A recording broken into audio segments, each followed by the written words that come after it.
Bueno, buenas noches para todos. Les voy a compartir mi pantalla para que continuemos con el tema que tenemos asignado para el día de hoy. ¿Tienen alguna pregunta de la clase pasada o algo que quieran aclarar? No, señor. Vale. Entonces, pues nada, entremos en materia. Ustedes me confirman, por favor, si ya ven mi pantalla.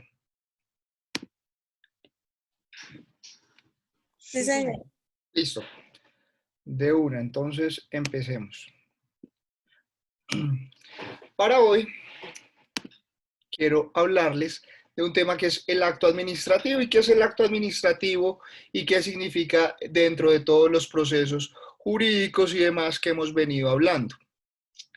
Si recuerdan, hemos visto como todo lo que podemos hacer cuando tenemos un problema, una solicitud y demás. Pero ahora bien, en esta clase del día de hoy vamos a hablar del acto administrativo. ¿Qué es? ¿Quién lo puede hacer? ¿Qué pasa si ya me profieren un acto administrativo?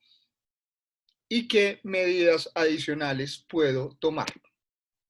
Héctor, ayúdame por favor con esta diapositiva.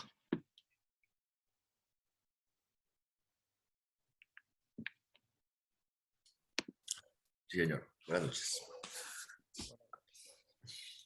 El Estado impone unilateralmente obligaciones y cargas a los particulares y dispone de los medios efectivos para cumplirlas, al mismo tiempo que es un creador de derechos. A pesar de la importancia que tiene el acto administrativo, este no ha sido precisado por nuestra legislación administrativa, por lo que existen cientos de definiciones e interpretaciones del mismo. Ok.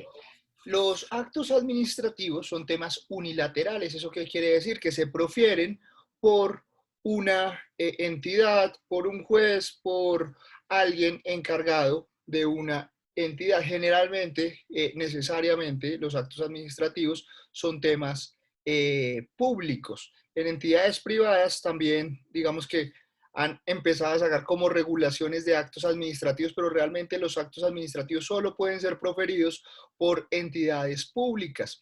¿Cuándo se profiere un acto administrativo? Cuando a usted le dan una pensión, cuando usted demanda a alguien y sale finalmente el pleito. Ahí un juez de la República, un comisario, el abogado sustanciador o la persona encargada va a proceder a emitir un acto administrativo dando un veredicto. ¿Un veredicto de qué? Un veredicto de una entidad. Puntualmente es unilateral. Entonces, ¿usted qué ha hecho anteriormente? Ha presentado una solicitud para X o Y caso. Vamos a poner el caso de las pensiones. ¿Qué es el caso de las pensiones? Voy y tengo las semanas cotizadas, el tiempo cotizado y la edad requerida para adquirir mi derecho de pensión. Voy, radico ese documento, al cabo de 2 o 3 meses, Colpensiones me llama y me dice, ok, su derecho a la pensión por vejez o por invalidez a la que estaba aplicando fue proferida o fue denegada. ¿Esto cómo lo hacen? A través de un acto administrativo. Es un acto unilateral. ¿A raíz de qué? De una solicitud, de un tema que usted expuso y llevó y posteriormente le dieron su respuesta a través del acto administrativo. Kevin, ayúdame con las definiciones del acto administrativo, por favor. Ministro, profe. Definiciones de acto administrativo. Carrillo Falla estipula que un acto administrativo extraña una doble vértice. De una parte viene a ejecutar o concretar la ley y por otra se convierte en condición previa de toda operación material realizada por la administración pública. Basado en la teoría general del derecho, el acto administrativo es un acto jurídico, una declaración de voluntad, de deseo unilateral externa y concreta, que constituye una decisión ejecutoria que emana de un sujeto. Perfecto. Definitivamente todos los actos administrativos pues emanan de sujetos. ¿Eso qué quiere decir? Que los profiere el presidente de Colpensiones, que generalmente va firmado por él cuando tenemos un acto administrativo. Lo puede proferir también un acto administrativo un juez de la República, un comisario. Un alcalde puede proferir, un gobernador puede proferir actos administrativos. Básicamente, y dependiendo de las circunstancias, y de lo que usted esté aplicando, el acto administrativo puede ser, digamos que, llevado a cabo, finalmente su veredicto final, por un actor jurídico de la administración pública. Wilmar, ayúdame con esta, por favor. Sí, señor. Dice, para Arroyo Villanova, el acto administrativo es un hecho jurídico que por su procedencia emana de un funcionario administrativo. Por su naturaleza, se concreta en una declaración especial y por su alcance afecta positiva o negativamente a los derechos de las personas individuales o colectivas que se relacionan con la administración pública. Ejemplos: nombramiento de un empleado, otorgamiento de una concesión, una declaración de expropiación por causa de utilidad pública, una declaración de nacionalización. Perfecto, muchas gracias, Wilmar. Estos son algunos de los ejemplos. Si ven, vemos autores. ¿Autores de qué? Del derecho, que nos han venido exponiendo, pero pues realmente en la teoría y en la práctica esto hace parte de los actos administrativos. Algunos ejemplos. Cuando usted se presentó al concurso de méritos de la DIAN y salió nombrado como gerente de aduanas nacionales, entonces, o como supervisor de aduanas. Entonces, usted se ganó un concurso por el cual aplicó a través de la administración pública. ¿Qué quiere decir? Que usted se presentó ante la Comisión Nacional del Servicio Civil, presentó unos exámenes, el ICFES le hizo un examen, usted lo pasó, después de haberlo ganado ante 3.000, 4.000 personas, y había una o dos vacantes y usted fue uno de los que quedó elegido para este cargo. Sale un acto administrativo tiempo después donde dice: Wilmar Betancourt es la persona que va a ser el gerente de aduanas nacionales para la DIAN, empezando desde el 1 de noviembre y hasta esos cargos son indefinidos porque pues, han sido ganados por un concurso de méritos. Los actos administrativos lo que hacen poner es poner de precedente algo que ocurrió. También ahí están otros ejemplos: el otorgamiento de una concesión, una declaración de expropiación por causa de utilidad pública, una declaración de nacionalización. ¿Qué pasa si usted no llega a estar de acuerdo con el acto administrativo que se profirió? Igual, Wilmar se pudo presentar, pero de pronto Wendy también, y Kevin, y Héctor, todos se presentaron al mismo concurso, pero solo Wilmar pasó.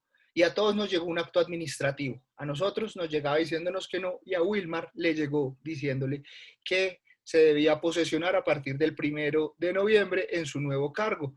Y a nosotros nos llegó un acto administrativo diciéndonos, después de evaluado el concurso de méritos, su puntaje fue tal y no alcanzó a tener el puntaje pues, para alcanzar el cargo. Pero después se filtró por medios o nos dimos cuenta que en el examen Wilmar estaba haciendo una copia o alguien le pasó las preguntas y tuvo unas respuestas casi que perfectas y por eso se lo ganó. Entonces, pues nosotros estamos inconformes con ese resultado. ¿Qué pasa? Podemos presentar dentro de unos días, aproximadamente son 5 días hábiles después de notificado 5 días calendario, perdón. 5 días calendario después de notificado el acto administrativo para que las personas puedan presentar algún tipo de acción al respecto. Ustedes han visto que, bueno, aquí hay un tema que se me está pasando.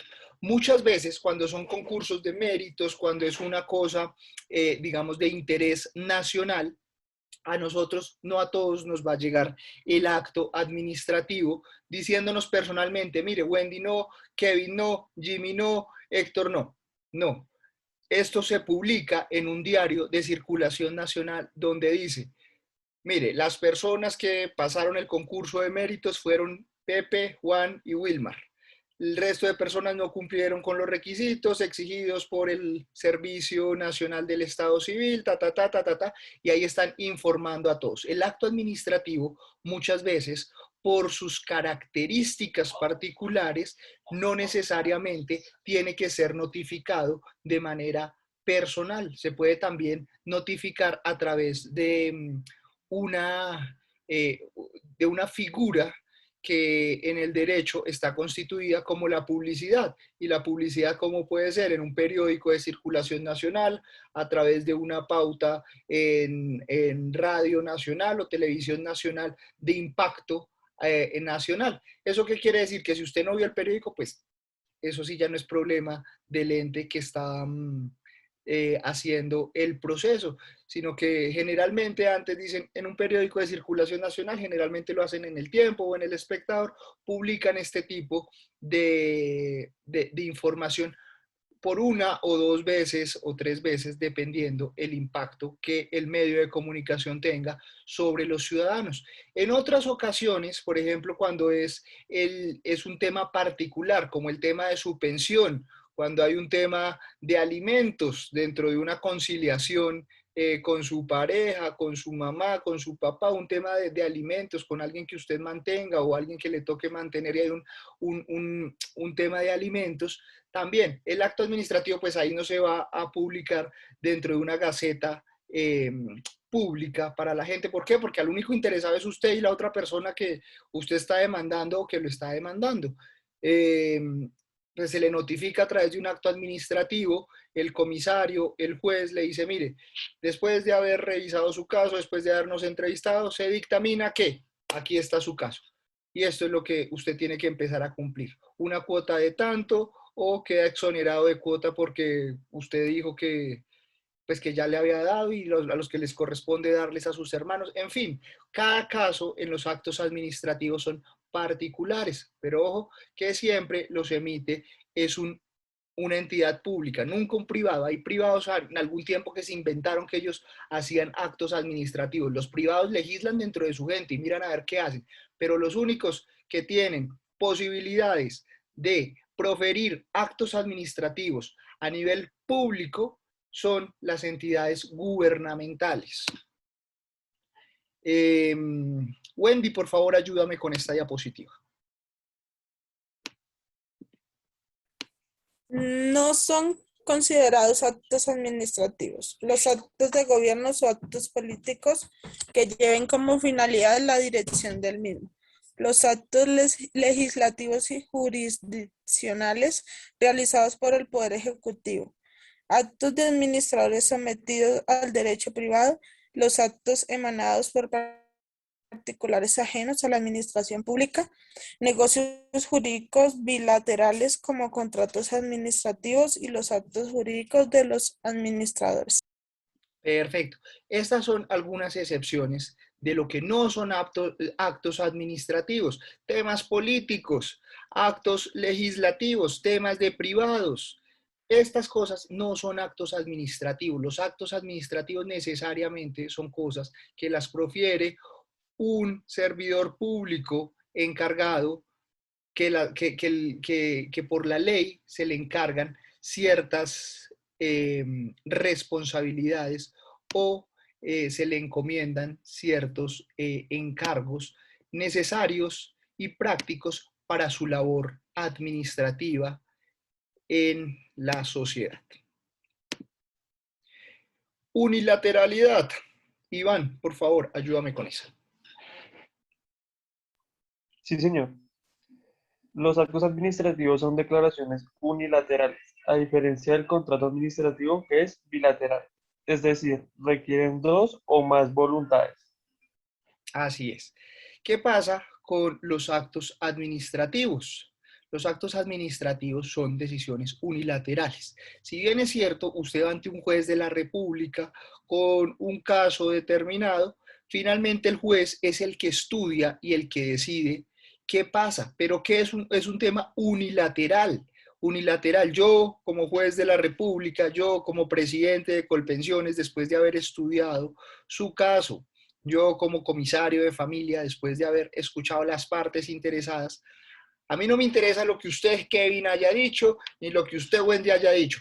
Después de la exposición que me hicieron ustedes como padres de familia de ese muchachito que tienen o esa muchachita que tienen, yo unilateralmente de acuerdo a los poderes que me confiere el Estado, decido decir, a Kevin se le otorga, Kevin se va a tener que todos los meses dar una cuota de 500.000 pesos para el niño porque hace no sé cuántos días no los ve. O si yo soy el presidente de Colpensiones, yo digo que no se le da la pensión a fulanito. ¿Por qué? Porque le hace falta un mes para cumplir la edad o porque su proceso de invalidez no es lo que, digamos que se evidencia que tengo una invalidez de más del 60% para que pueda acceder a una invalidez y así sucesivamente.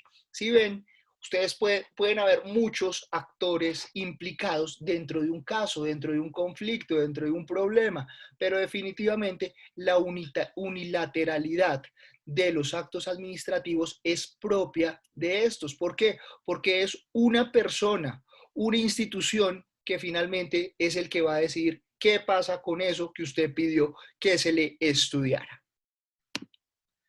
Acto administrativo y acto de administración. Aquí vamos a ver la diferencia entre el acto administrativo y el acto de administración.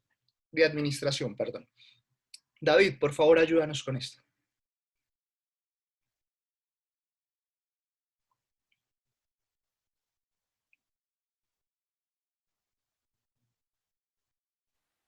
Dice acto administrativo y acto de administración.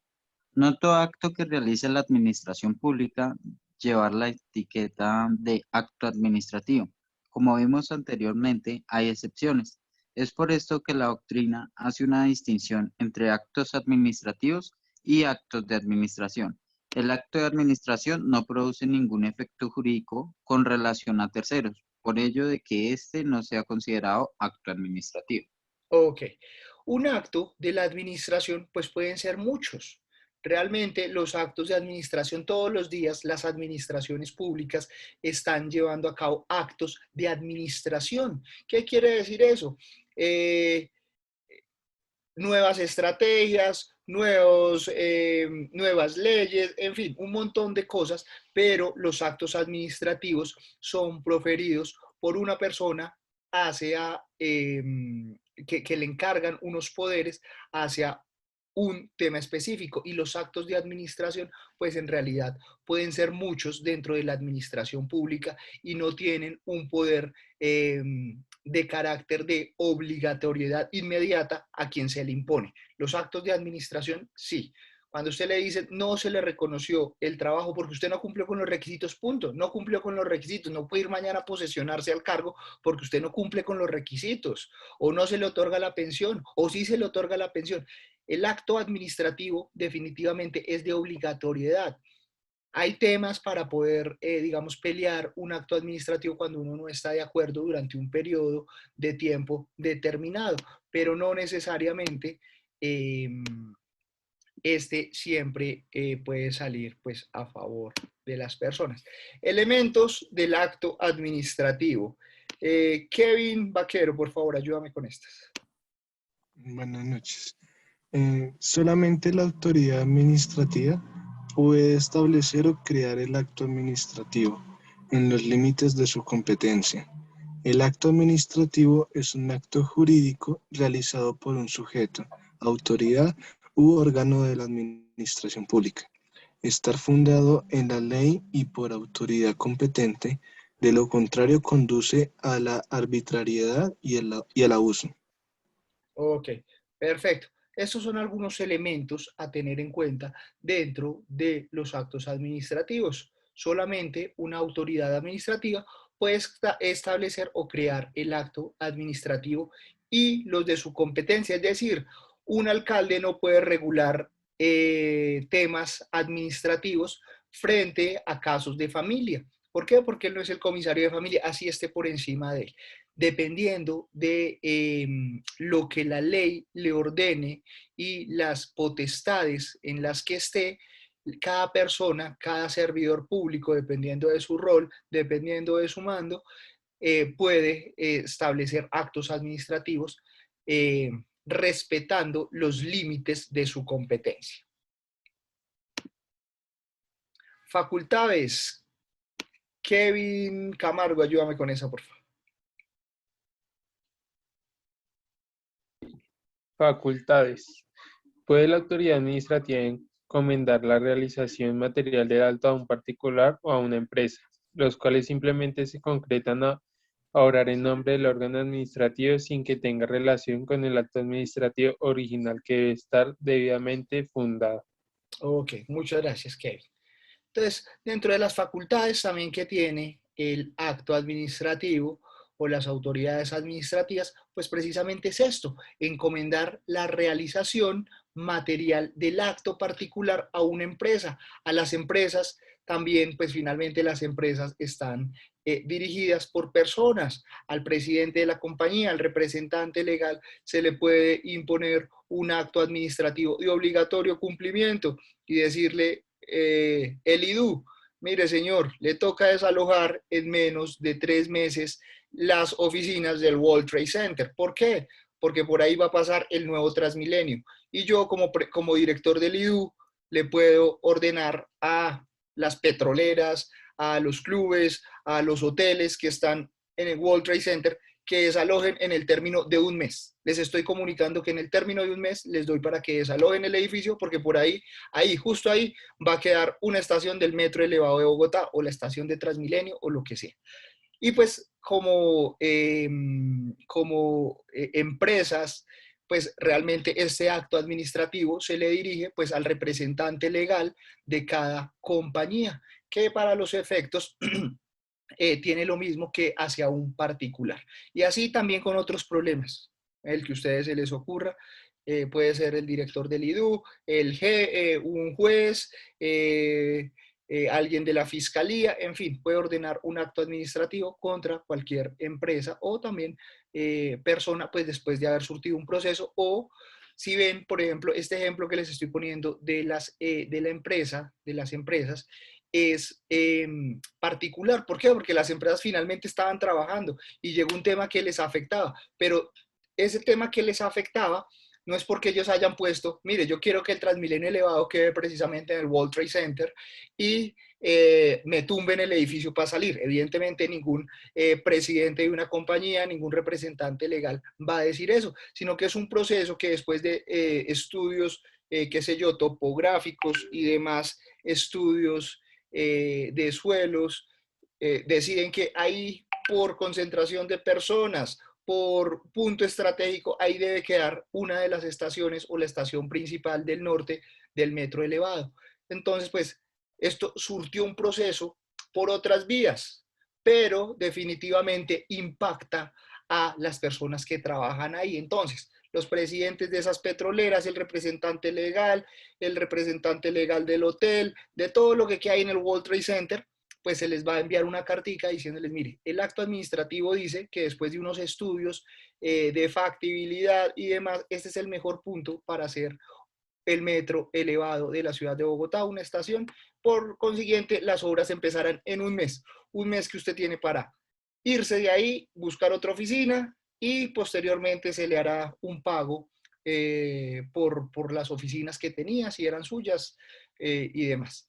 Y si no, si estaba en arriendo, pues para que hable con la persona arrendataria y demás. Ahí le dan como en el acto administrativo, le enumeran cosa por cosa de lo que usted debe hacer, pues para que se cumpla con los pasos. ¿Qué pasa si yo no cumplo un acto administrativo? Ya lo vamos a ver más adelante. Profe, yo tengo Dime, una pregunta en ese punto. por supuesto. Digamos, en el ejemplo que usted daba, en el caso, digamos, un ejemplo que sea algún tipo de restaurante o algo, pues la administración, digamos, en este caso le va si el local es de ellos, le va a entregar un dinero, ¿sí?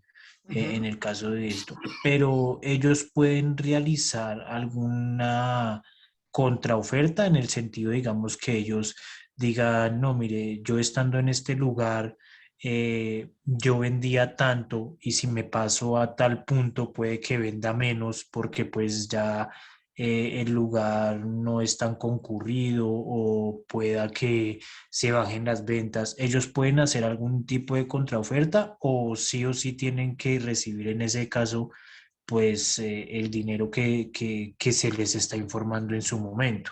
¿Qué pasa? Generalmente cuando, en este caso particular que tú expones, ¿qué pasa? va a pasar por ahí. Volvamos al ejemplo del metro elevado que esperamos que se haga pronto, elevado subterráneo o algún metro, pero lo necesitamos a gritos en Bogotá, ¿no? Va a pasar el metro por el restaurante en la 53 con séptima, por ponerle una dirección, y ahí está el restaurante de sushi más rico de toda Bogotá. Esto tiene una afluencia de personas increíble, es un punto estratégico porque quedan las universidades, los domingos pasa la ciclovía, está en un sector residencial. Esto es súper guau. Dentro de los documentos está como un establecimiento comercial, ¿verdad? Ellos cuando generalmente hacen este tipo de procesos y dicen, allá va a quedar una estación del metro elevado, pues realmente estiman un poco esas cantidades. Pero esto lo hacen al ojímetro, o sea, no lo hacen. Primero, ¿qué temas toman en cuenta? Primero, el avalúo comercial de ese local, sea si es para temas comerciales o para temas privados. ¿Qué pasa? Mi casa puede estar ubicada en el mejor sitio de Bogotá, pero resulta que en el avalúo mi casa cuesta 100 millones de pesos, pero por el sitio donde está ubicada, si yo la vendo hoy, por esa casa puedo pedir 1.500 millones. ¿Por qué? Porque sirve para un restaurante, para un hotel, para, qué sé yo, para 1.000 cosas, y es un punto estratégico. Y esa casa, si yo hoy la saco a vender, cuesta 1.500. Pero recuerden que no solamente es el precio comercial que nosotros como dueños le damos a los inmuebles, sino también hay unos precios que están constituidos como por unos temas de escrituración, unos temas de documentaciones, que dicen ese predio cuesta es X plata. Cuando llega a pasar un tema de esos, la gente ¿qué hace? Evidentemente evalúa, generalmente no es la persona, no es el IDU el que llega de una a hacer digamos que la expropiación, si se puede llamar así, del predio o del punto donde se están ubicando. Generalmente van a ser la gente de la concesión de la obra que va a acercarse a usted y le va a decir, mire, señor Kevin, señor Iván, señora Wendy, por aquí va a pasar el metro, le explican la cosa, esto, lo otro, y pues es su punto, pues por temas de infraestructura, de obra, pues ya no va a existir porque aquí van a quedar precisamente las escaleras para que la gente suba al metro o para que baje al metro. Entonces, pues le tenemos una oferta de 400 millones de pesos. Entonces usted dice, no, pero es que eso no cuesta mi local, eso no cuesta mi casa, lo que yo estoy haciendo. Bueno, si ustedes no entran en una negociación inmediata con el contratista, con la persona, digamos que con la primera persona encargada, ¿qué pasa? El contratista pues no se va a poner a pelear con usted, ni le va a regatear. De pronto pueden llegar a un acuerdo y le pueden subir un poquito si usted logra convencerlo de una u otra manera de las bondades que tiene su negocio y demás, y le muestra, pueden subir un poquito, pero para eso ya hay unos presupuestos, para que se lo lleven en la cabeza esta noche. Para eso ya hay unos presupuestos y pues tampoco el señor va a darle pues todo lo que usted pide. ¿Qué pasa? Si usted no logró negociar en ese primer contacto con el contratista, con el servicio que le está prestando los primeros estudios al metro elevado de Bogotá, esas personas, los contratistas, van a notificar al IDU y le van a decir, mire, el restaurante de sushi de la 53 con séptima, pues definitivamente no quiere negociar. Entonces, ¿qué pasa? Ahí es donde llega el acto administrativo. Todo esto para conectar. Llega el acto administrativo. ¿Qué hacen los del IDU? Ok, el restaurante de la 53 con séptima está evaluado en 100 millones de pesos. Le mandan un acto administrativo diciéndole, mire, usted tiene que desalojar tal día y pues se le va a dar lo que está dentro de los papeles y su negocio está evaluado en 100 millones de pesos, por lo que pues se le va a dar pues el dinero que se confiere en los papeles. Punto. Entonces, lo ideal en este tipo de negociaciones, cuando va a pasar una avenida por la calle, cuando están haciendo una ampliación de los andenes y preciso, le tocan la esquina de su casa y su casa se va para abajo, llegan a ofrecerle a usted una plata. Lo ideal es que uno en esa primera negociación pueda lograr un acuerdo, porque si se va, digamos, a un pleito, realmente eso tiene más vuelta de hoja, pues el avión que ya aterrizó ayer en otro destino, que que le den lo que usted quiere. El momento de negociar, digamos, es como en buenos términos en el primer momento de la negociación. ¿Por qué? Porque si usted deja pasar ese momento, le van a hacer a través de acto administrativo una notificación diciéndole, mire, a través de este acto administrativo, el IDUR le notifica que su predio cuesta tanto y tiene hasta tal día para desalojar. Muchas gracias. Y ya. Entonces, pues lo ideal es poder presentarlo. ¿Qué pasa? No es que uno, ok, llegó el acto administrativo y me toca ponerme a llorar porque eso pasó. No, en definitiva, uno también puede presentar una petición ante el IDU y decirle, mire, si bien es cierto, el negocio dentro de los documentos de constitución está por 100 millones, mire, yo le puedo demostrar que el restaurante factura mensualmente esto, en mi reporte de la DIAN está esto, yo le hago una contraoferta de que mínimo me dé esto, y pueden llegar a estudiarlo. Que prospere, no sé qué tanto pueda pasar. ¿Por qué? Porque en esos temas, sobre todo de vías, sobre todo de construcciones, prima primero el bien común antes que el bien particular. Y su restaurante puede ser el más delicioso, el que más vende, el que le surte de jugo de naranja toda la ciclovía, el del sushi más delicioso. Pero sí, el tema es de urgencia porque necesitan empezar a construir el metro elevado y precisamente ahí va a pasar, ahí va a primar el bien común y no les importa que su restaurante sea el más rico, el que más facture, porque el bien común es el de las personas, los niños que van al colegio, las señoras que van para sus trabajos, los señores que tienen que cumplir con algún compromiso laboral, el enfermo, en fin, prima el bien común por encima del bien particular. ¿Vale? Kevin. Ah, creo que ya los dos Kevin leyeron, ¿verdad? No, mentiras. Diego, por favor, ayúdanos con esta.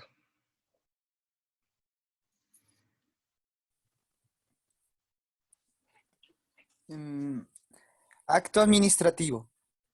El acto administrativo es un acto realizado por la administración pública y tiene a producir un efecto jurídico inmediato o directo en forma unilateral y ejecutiva para el cumplimiento de los fines del Estado contenidos en la legislación administrativa.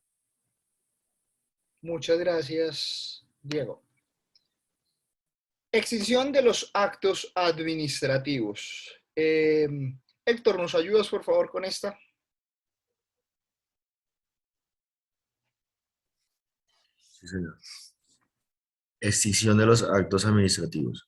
Esa extinción de los actos administrativos hace alusión a la desaparición o cese de los efectos que dicho acto debe producir, es decir, por la realización de su objeto. La doctrina y la legislación administrativa han reconocido ciertos procedimientos o medios que tienden a destruir o limitar los efectos jurídicos de los actos administrativos. Gracias, Héctor. Aquí vamos a ver las diferencias entre la cesión de efectos y la extinción del acto administrativo, que básicamente era lo que Héctor leía en la diapositiva anterior. Entonces, David, por favor, ayúdanos a leer la cesión de efectos y posteriormente la extinción. Dice, cesión de efectos. Se considera que hasta ese momento ha existido legalmente. Es decir, está previsto que dejara de producir producir efectos hasta cierto punto. Extinción. Deja de surgir efecto por causas no precisamente queridas o estipuladas, previstas, sino circunstancias surgidas posteriormente. Gracias. Entonces, la cesión de efectos, por un lado, considera que hasta el momento ha existido legalmente. Es decir, estaba previsto que dejara de producir hasta cierto punto. ¿Qué quiere decir eso? Dentro de los temas de la cesión de efectos, digamos que está constituido para producir efectos hasta cierto límite, hasta cierto punto en los temas de cesión de derechos. Y la extinción, por otro lado, es deja surgir el efecto por causas, no precisamente queridas o estipuladas, sino por circunstancias surgidas posteriormente. Entonces, La cesión de efectos es porque llega hasta un límite. Digamos, a ver si pudiera tener un ejemplo particular para darles. Bueno, si me acuerdo, les doy un ejemplo antes de que terminemos de cómo podría uno mirar la diferencia entre esta cesión de efectos y la extinción del acto administrativo. Ok, ya lo tengo. Entonces, la cesión de efectos. Resulta, vamos a volver a un caso de familia. Usted tuvo un hijo con una señora o con un señor y resulta que tuvieron un conflicto. Esto es muy particular en las parejas jóvenes o en las parejas en general que se separan. Entonces tienen un hijo y después uno no lo quiere dejar ver, entonces el otro como por represalia deja de pasarle plata. Entonces, ¿qué pasa? Un comisario de familia, un juez, dice, mire, señor Pepito, usted le toca empezar a pasarle a su hijo 500.000 pesos mensuales, lo del colegio, lo de la alimentación, lo de la salud y demás. Ok, ese es el acto administrativo. Ese acto administrativo, ¿hasta cuándo tiene vigencia? Hasta los 18 años, es decir, hasta ese límite. Pero ¿qué pasa? Cumplió 18 años y sigue estudiando. El muchachito, la muchachita, siguió estudiando. Entonces, ¿qué pasa en esos términos? En teoría, ahí el acto administrativo dejaría de funcionar. Pero ¿qué pasa?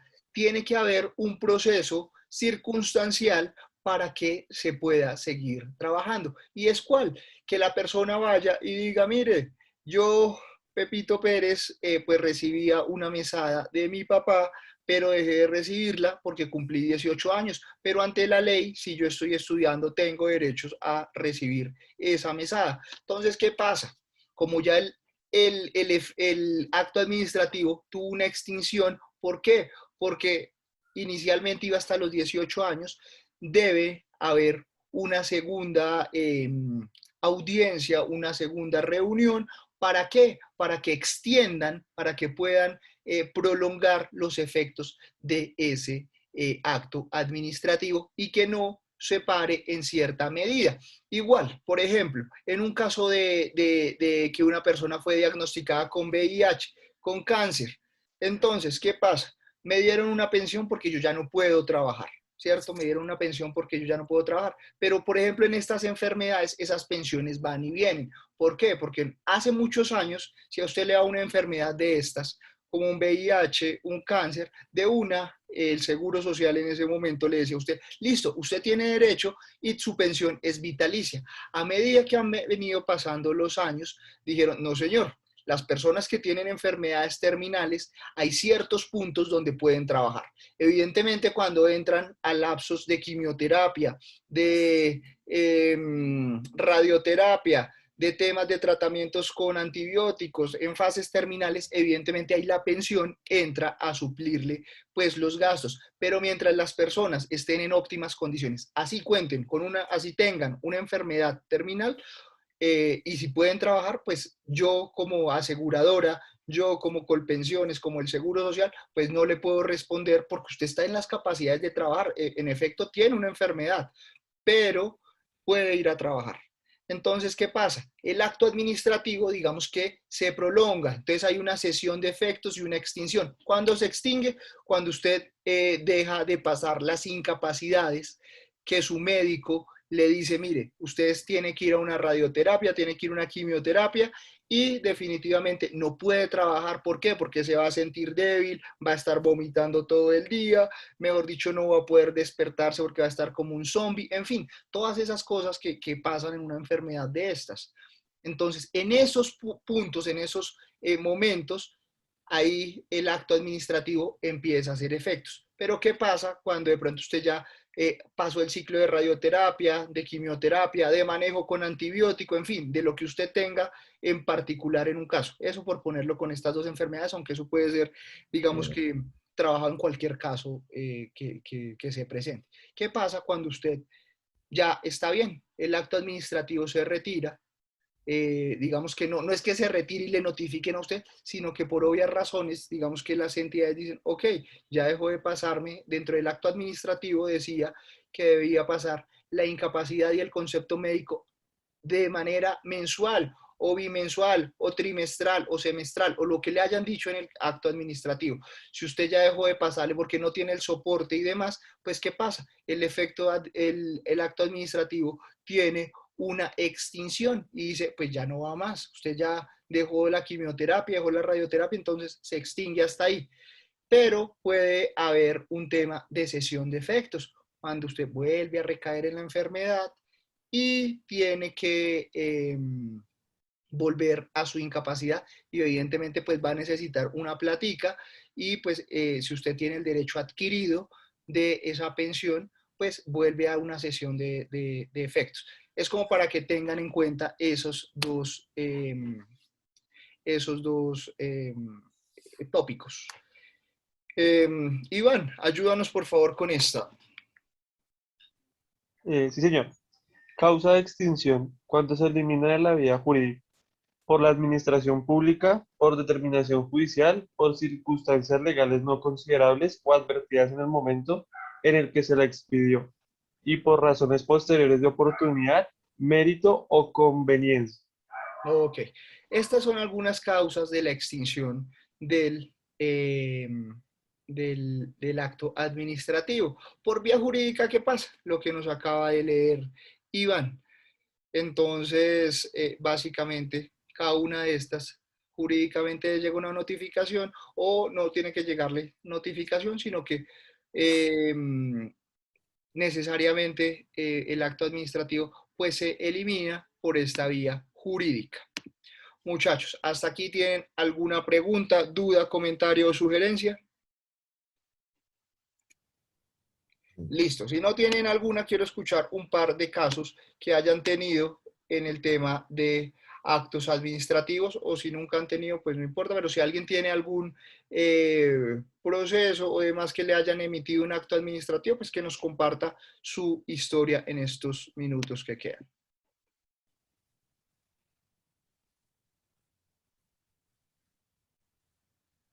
¿Ninguno? Yo creo que sí, sino que Héctor, ¿ibas a decir algo? No, no, señor. Ah, vi que el micrófono que lo habías desbloqueado. Vale.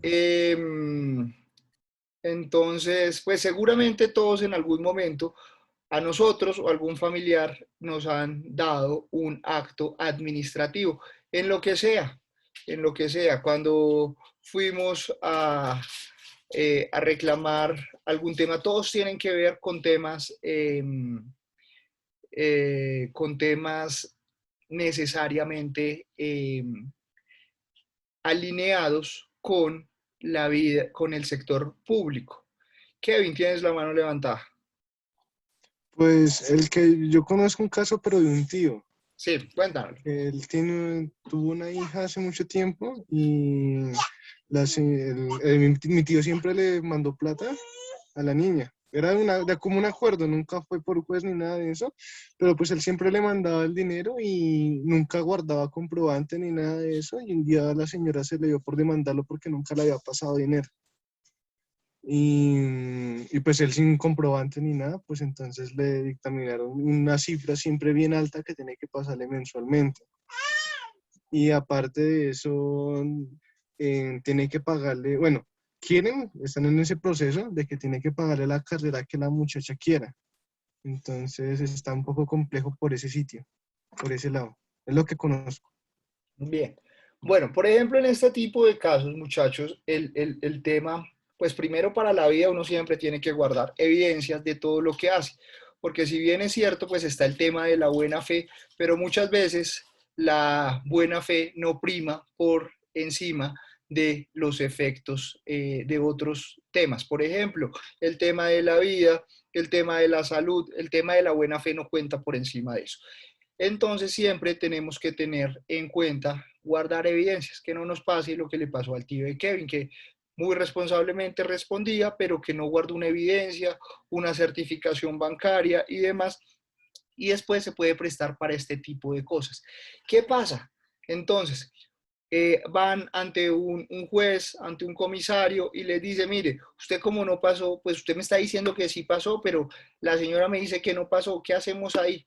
pues yo como juez de la República, unilateralmente, ojo, miren este ejemplo, unilateralmente, como les venía contando, tomo la decisión. A partir de 2 versiones, pues yo no sé, finalmente, si ven que la señora está hablando como que mentira o algo así, de pronto el juez puede decir, no, pues seguramente sí le dio, entonces a partir de este momento es que empieza a pagar. Pero si logró ser más convincente la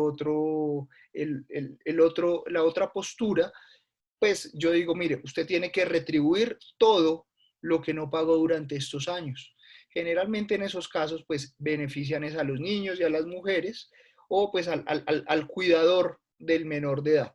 Entonces, es muy importante pues, guardar evidencia. Siempre, esto para la vida, para sus trabajos, para la vida, para sus relaciones laborales y de personas, siempre guarden evidencia de las cosas que hagan para que no se compliquen después. Y posteriormente, ¿qué pasa?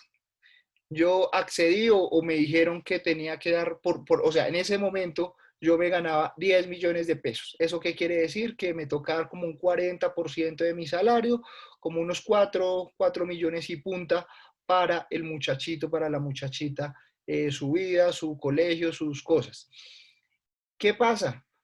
En un año me echaron de la compañía y pues yo ya no me gano 10 millones de pesos, sino que conseguí otro trabajo y me gano 3. Yo tengo que seguirle dando los mismos 4 millones aún así un acto administrativo me lo haya obligado y me haya dicho eso.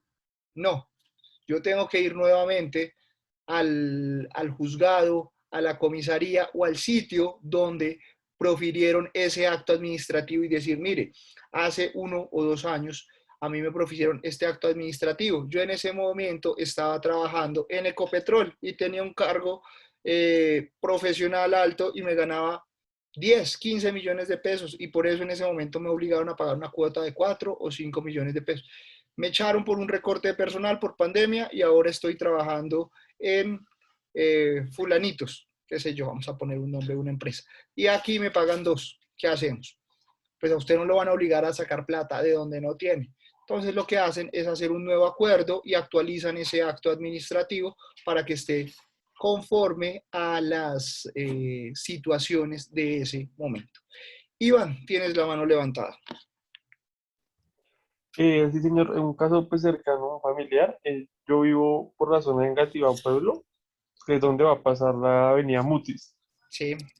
En esta zona donde yo vivo como a 5 casas donde pues se tumbaron cierta cantidad de casas para pasar esa avenida que pues, aún no ha pasado. Un familiar tenía una casa en esa parte que pues ya no hay ninguna. Y pues primero el evalúo de la casa estaba por 220 millones. El evalúo que él tenía en la Secretaría de Hacienda, pues cuando se presentaba la declaración del impuesto predial. Pero pues como tú dices, por acto administrativo solo se pagó 120 millones por el valor de la casa. Y pues lastimosamente pues no se llegó a un acuerdo, entonces pues tocó recibir ese valor. Así es. Eso, digamos que eso es un poco conflictivo el tema con eso, porque uno puede saber que su casa está por encima de una avenida y eso sirve para, qué sé yo, para un negocio, para montar apartamentos, en fin, para muchos temas, o por el simple hecho de que queda al frente del Transmilenio y es muy práctico. No sé, uno tiene sus consideraciones y en efecto, si usted hoy saca a vender su casa que queda por encima de la avenida Mutis y queda a 15 minutos del aeropuerto El Dorado, pues seguramente hoy un comprador le da 500 millones de pesos por esa casa, pero si la casa dentro del avalúo tenía que costaba 110 millones de pesos y usted no pudo llegar a un acuerdo comercial con el primer contacto que tuvo, por un acto administrativo le dan lo que cuesta su predio en los papeles. Por eso es también importante uno estar actualizando digamos que los valores de lo que cuestan sus predios. Muchas veces no lo hacemos, ¿por qué? Pues porque si yo estoy aquí en esta casa y esta casa cuesta 500 millones de pesos, ojo, valor comercial, pero pues realmente está declarada en 100, pues para temas de impuestos, o sea, yo no la pienso vender ahorita, por temas de impuestos, pues me sale mejor que esté en 100 millones de pesos, porque para el predial, para impuestos, para luz, para todas esas cosas, me sale mucho más barato, pues tenerla declarada en 100 millones de pesos. Pero ¿qué pasa? Cuando pasan cosas como estas, sí es importante, pues ojalá uno haber tenido actualizado esos valores. ¿Por qué? Porque pues ahí sí si usted lo tiene actualizado y dice que su caso es comercial y no sé qué vainas y demás, pues le pueden dar pues la plata por la cual está documentado ese valor. Bueno, muchachos, si quieren dejemos el tema hasta acá. ¿Alguien tiene alguna pregunta, alguna duda o demás? Listo. Si no tenemos preguntas, si no tenemos comentarios, sugerencias y ningún otro en particular, les voy a comentar qué vamos a hacer para la próxima clase. La próxima clase, si recuerdan, habíamos visto el tema del derecho de petición. Ya miramos cómo se hace un derecho de petición, a quién hay que entregárselo y demás. Para la próxima clase vamos a traer un borrador. Para la próxima clase sí tenemos tarea. Nunca dejamos tarea, pero para la próxima clase sí tenemos tarea. La idea es que en la próxima clase vayamos mirando los derechos de petición que tenemos con las características que habíamos dado y que entre todos hagamos esa construcción colectiva de los demás. Y en 15 días procederemos ya con un documento formal a radicar nuestro derecho de petición. Entonces, dentro de 8 días vamos a traerlos para revisarlos y radicarlos. En 15 días, la clase va a ser destinada precisamente a que ustedes se tomen el tiempo para radicarlos, para entregarlos, que no les toque sacar tiempo de sus temas laborales, de sus temas académicos, sino que en 15 días, ya con el derecho de petición debidamente formulado, habiendo buscado la dirección web donde lo puede radicar, a través de las PQRs de la entidad donde lo va a radicar, sea pública o sea privada, puedan radicar el derecho de petición, ¿ok? En 15 días, en 8 días, porfa, lo revisamos todos. Miramos su derecho de petición, si tienen dudas, lo aclaramos, miramos qué le meten, qué le sacan, de dónde pueden sacar la dirección y demás. Y en 15 días, la clase la vamos a destinar para que ustedes puedan radicar sus derechos de petición, cada uno independiente de sus casas. En 15 días, la clase va a ser autónoma, cada uno en sus casas, en sus escritorios, y que me mandan a mí el comprobante de recibido. Ese va a ser el primer ejercicio que vamos a tener en esta clase. ¿Listo? ¿Estamos claros para la próxima clase y para dentro de 15 días qué vamos a hacer?